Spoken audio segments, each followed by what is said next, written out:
Hello. நாங்கள் 2 நாளாக மூணார் போயிருந்தோம் டூரு. அந்த மூணார்லேயே வட்டவடான்னு ஒரு பிளேஸ் இருக்குது. மூணாருக்கு மேலே மூணார் போனால் அது மிஸ் பண்ணாதீங்க. ரொம்ப சூப்பராக இருக்குது அந்த இடம். 2200 கொடுத்தீங்கன்னா ஜீப்பில் கூட்டிகிட்டு போயிடுவாங்க. 6 பேர் போகலாம். அந்த டூரை மிஸ் பண்ணாதீங்க. ரொம்ப சூப்பராக இருந்தது. நான் வர்ற அடுத்த வீடியோஸில் நான் அந்த ஃபோட்டோஸ் அந்த வீடியோஸில் போட்டு விடுறேன்.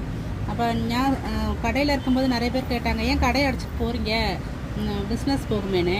பிஸ்னஸ் பண்ணுறதே நம்மளோட என்ஜாய்மெண்ட்டு, நம்மளோட ரிலாக்ஸேஷனுக்கு வேண்டி தான். அதனால் பிஸ்னஸ் பார்த்துருக்காம வேலைன்னு இருக்காமல் கிடைக்கிற டைமை யூஸ் பண்ணி பிள்ளைங்கள வெக்கேஷன் இல்லையா கூட்டிகிட்டு போயிட்டு வாங்க. இந்த ஒரு டூரு இந்த வெக்கேஷனில் டூர் போனீங்கன்னா ரொம்ப ரிலாக்ஸாக இருக்கும். அடுத்த வருஷத்துக்கு ஃபுல்லாக அந்த என்ஜாய்மெண்ட்டு அந்த அப்படியே மூட் அந்த என்ஜாய்மெண்ட்லேயே போகும்.